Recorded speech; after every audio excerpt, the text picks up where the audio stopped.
Doctor Indu Sharma का सनातन धर्म के प्रेमियों और महान भारतीय दर्शन को जानने के इच्छुक सभी स्वर कथा चैनल के श्रोताओं को श्रद्धेय नमन और स्वागत। सभी सनातन धर्म के प्रेमियों से नम्र निवेदन है कि यदि आपने अभी तक हमारे चैनल को सब्सक्राइब नहीं किया है तो अवश्य कर दें, जिससे आपको सनातन धर्म से संबंधित जानकारी अविरल प्राप्त होती रहे और हम सबका प्रिय भारतवर्ष फिर से विश्व का आध्यात्मिक गुरु का गौरव प्राप्त कर सके।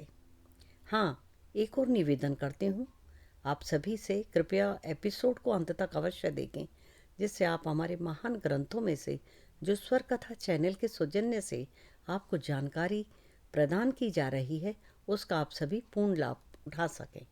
तो आइए हम चर्चा करते हैं नारद पुराण पर। स्वयं महर्षि नारद के मुख से कहा गया यह एक वैष्णव पुराण है। नारद पुराण या नारदीय पुराण, इस पुराण को भी 18 महापुराणों में से एक पुराण माना गया है। नारद पुराणों में वेदों के 6 अंगों क्रमशः शिक्षा, कल्प, व्याकरण, निरुक्त, छंद और ज्योतिष का विस्तार से विश्लेषण किया गया है। इसके अतिरिक्त शास्त्रों का विशद वर्णन तथा भगवान की उपासना का विस्तृत वर्णन है। इसमें 18 पुराणों की अनुक्रमणिका दी गई है। मान्यता है कि यदि नारद पुराण 25,000 श्लोकों का संग्रह था, लेकिन वर्तमान में उपलब्ध संस्करण में केवल 22,000 श्लोक ही उपलब्ध हैं। यह 2 भागों में विभक्त है, पूर्व भाग और उत्तर भाग। पूर्व भाग में 125 अध्याय हैं। इसमें सूत और शौनक आदि का संवाद है। ब्रह्मांड की उत्पत्ति, विलय, शुकदेव का जन्म, मंत्रोच्चार की शिक्षा, पूजा के कर्मकांड, विभिन्न मासों में पड़ने वाले विभिन्न व्रतों के अनुष्ठानों की विधि और उसके फल दिए गए हैं। इस भाग में ज्ञान के विविध सोपानों का सांगोपांग अर्थात संपूर्ण वर्णन प्राप्त होता है।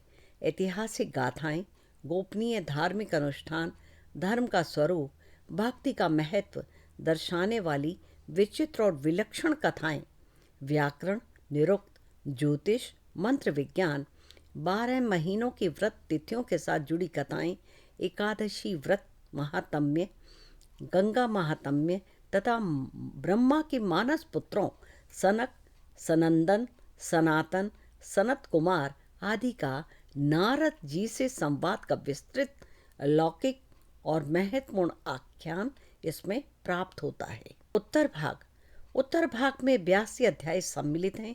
इस भाग में विष्णु भगवान के अनेक अवतारों की कथाएं हैं। महर्षि वशिष्ठ और ऋषि मानधाता की व्याख्या है। यहाँ वेदों के 6 अंगों का विश्लेषण है। ये अंग हैं शिक्षा, कल्प, व्याकरण, निरुक्त, छंद और ज्योतिष। इस विषय में स्वर कथा एक एपिसोड में विस्तार से चर्चा स्वर कथा चैनल ने पहले से की जा चुकी है। श्रोताओं के लिए वेदांगों की संक्षिप्त में पुनरावृत्ति की जा रही है। शिक्षा के अंतर्गत मुख्य रूप से स्वर, वर्ण आदि के उच्चारण विधि का विवेचन है। मंत्रों की तान, राग, स्वर, ग्राम और मूर्छता आदि के लक्षण, मंत्रों के ऋषि, छंद एवं देवताओं का परिचय तथा गणेश पूजा का विधान इसमें बताया जाता है। कल्प में हवन एवं यज्ञादि अनुष्ठानों के संबंध में चर्चा की गई है। इसके अतिरिक्त 14 मनवंतर का एक काल या 4,32,000 वर्ष होते हैं। यह ब्रह्मा का एक दिन कहलाता है, अर्थात काल गणना का उल्लेख तथा विवेचन भी इसमें मिलता है। व्याकरण में शब्दों के रूप तथा उनकी सिद्धि आदि का पूर्व विवेचन किया गया है। निरुक्त, इसमें शब्दों के निर्वाचन पर विचार किया जाता है। शब्दों के गुण, रूढ़, यौगिक और योगारूढ़ स्वरूप को इसमें समझाया गया है। ज्योतिष के अंतर्गत गणित अर्थात सिद्धांत भाग, जातक अर्थात होरा स्कंद अथवा ग्रह नक्षत्रों का फल, ग्रहों की गति, सूर्य संक्रमण आदि विषयों का ज्ञान आता है। छंद के अंतर्गत वैदिक और लौकिक छंदों के लक्षणों आदि का वर्णन किया जाता है। छंदों के बिना वेदों की ऋचाओं का सस्वर पाठ नहीं हो सकता, इसलिए वेदों को छांदस भी कहा जाता है। वैदिक छंदों में गायत्री, शबरी, अतिशबरी आदि के भेद होते हैं, जबकि लौकिक छंदों में मात्रिक और वारणिक भेद है। भारतीय गुरुकुलों अथवा आश्रमों में शिष्यों को 14 विधाएं सिखाई जाती थीं। 4 वेद, 6 वेदांग, पुराण, इतिहास, न्याय और धर्मशास्त्र। इस पुराण के अनुसार अतिथि को देवता के समान माना गया है। अतिथि का स्वागत देवार्चन समझकर ही करना चाहिए। वर्णों और आश्रमों का महत्व प्रतिपादित करते हुए यह पुराण ब्राह्मण को चारों वर्णों में सर्वश्रेष्ठ मानता है। हाँ, यहाँ मैं एक बात स्पष्ट कर दूँ कि व्यक्तिगत रूप से मैं जन्म से नहीं बल्कि कर्म और आचरण को महत्ता देती हूँ।